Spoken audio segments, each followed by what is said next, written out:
Продолжуваат активностите на Министерството за внатрешни работи за целосно разоткривање на криминалната група составена од осуденици кои се занимавале со нелегална трговија на дрога и оружје, која беше разбиена вчера во полициска акција во Струшко. Од МВР велат дека акцијата се уште трае и дека се очекува во наредните денови да бидат поднесени нови поднесоци.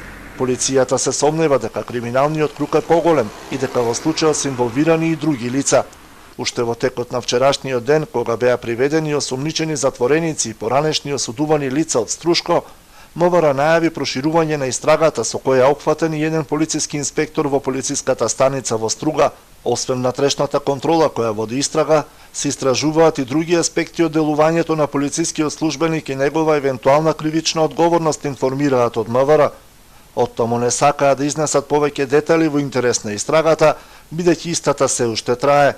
Засега не се открива како функционирала криминалната група во која биле инволвирани најмалку 6 осуденици, кај кои при полицискиот претрес вчера биле пронајдени пари и оружје. Двајца од нив биле затвореници во казнено-поправната установа од отворен тип во Струга, каде вчера упадна полицијата. Нејасно е кој и како им дозволил да продолжат да вршат криминални дејствија од затвор. 5 од осумничените осуденици се приведени, додека по едно лице се уште се трага. Непосредно пред акцијата во близина на затворот биле затекнати и двајца албански државјани без документи за идентификација, кај кои била пронајдена дрога марихуана и тие се приведени. По завршување на целосната истрага, случајот ќе биде предаден на надлежното јавно обвинителство, информира Министерството за внатрешни работи.